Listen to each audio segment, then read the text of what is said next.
মিনাস মোৰ ভতিজা ছোৱালী আৰু তাই ঘৰৰ পৰা ফুৰিবলৈ যায়ে সেইটো সময়ত কিন্তু যে ল'ৰাৰ লগত কি ল'ৰাই যে তাই কি টেনচন দিছে সেইটো আমি নাজানো কিন্তু কালি তাই ঢাচকে ৰাস্তাতে পৰিলে 4:30 মান বাজিলে সন্ধিয়া তাৰপিছত তেতিয়া আমাক ৰাস্তা দি যোৱা মানুহে ক'লে বোলে আপোনালোকৰ ছোৱালীজনী ৰাস্তাত মুখ ঘূৰাই পৰি মুখেদি ফেন ওলাই আছে তেতিয়া ঘৰৰ ওচৰৰ মানুহে মানে দাঙিনী ছোৱালীজনী ঘৰৰ ভিতৰত সোমালে তেতিয়া মাক ধৰিলে মই ধৰিলোঁ প্ৰায় ওচৰৰ মানুহ ধৰিছা কিন্তু ছোৱালীজনীয়ে কৈছে যে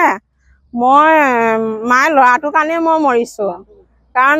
সি মোক নিনিয়াৰ কাৰণে মই আজি তাৰ কাৰণে মৰিলোঁ আৰু 3টা নাম্বাৰ আছে এখন বগা কাগজ এটা ৰঙা কলমে লিখি থৈ গৈছে আৰু মায়ে মোক সোনকালে মেডিকেল নিয়ক আৰু নহ'লে গাড়ী নহ'লে মই স্কুটিত লৈ যাম মোক বচোৱা আৰু মই ল'ৰাটোৰ কাৰণে মই মৰিলোঁ কিন্তু জয়সাগৰ মেডিকেললৈ নিলে মেডিকেলৰ পৰা ডিব্ৰুগড় লৈ গ'ল কিন্তু অবিনাশ দাস হস্পিটেলত নিয়াৰ পিছত মেডিকেল ডিব্ৰুগড় নোপোৱা আগমুহূৰ্ততে তাই মৃত্যু হৈছে কি হ'ল গোটেই ঘটনাটো কি বুলি ভাবে আপোনালোকে ঘটনাটো কি হ'ল মানে ল'ৰাটোৰ কাৰণেতো এতিয়া ছোৱালীজনী মৰিবলগীয়া হ'ল অবিনাশ দাসৰ পৰা কি অন্তত ছোৱালীজনী কিবা এটা টেনচন দিছে দিয়াৰ কাৰণেতো ছোৱালীজনী মৰিবলগীয়া আছে তাতো একমাত্ৰ অবিনাশ দাস বিয়া পতা ল'ৰা এটা ছোৱালী এজনী আছে সিটো এটা বিবাহিত ল'ৰা সিটো এজনী গাভৰু ছোৱালী এজনী পঢ়ি থকা ছোৱালী এনেকৈ ধ্বংস কৰিবতো নালাগিছিলে কিন্তু তাই একমাত্ৰ এজনী ছোৱালী এটা ল'ৰা ৰামদাসৰ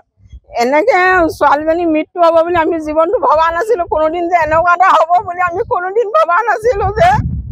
এজনী গাভৰু ছোৱালী ঘৰত যে এনেকৈ আমি পাম বুলি বা ডিব্ৰুগড়ত যে এতিয়া পষ্টমৰ্টম কৰিছে বা ট্ৰিটমেণ্ট পোৱা নাই কিবা পোৱা নাই আমি এইখিনি ভবাই নাছিলোঁ কালি 4টা বজাৰ পৰা এতিয়া অন্ততঃ কিমান সময় হ'ল মই নাজানো কিন্তু আমি ছোৱালীজনী যে ঘৰলৈ ঘূৰি আহিব যে ভালভাৱে এইটোৱে ভাবি আছোঁ কিন্তু এই ল'ৰাটো ন্যায় পাবই লাগিব গাঁৱৰ ৰাইজে হওক আৰু ছোৱালীজনী ন্যায় পাব লাগিব সিহঁতৰ ঘৰত জ্বলাব লাগিব কাৰণ এটা ল'ৰাৰ পৰা এজনী ছোৱালী গাভৰু ছোৱালী মৰিছে আৰু এটা বিবাহিত ল'ৰা এটা ছোৱালীজনী আছে ছোৱালীজনী কিয় আঘাত দিব কেলৈ লৈ নগ'লে ছোৱালীজনী লৈ যোৱা ছোৱালী কি থাকিবলৈ ঠাই নাই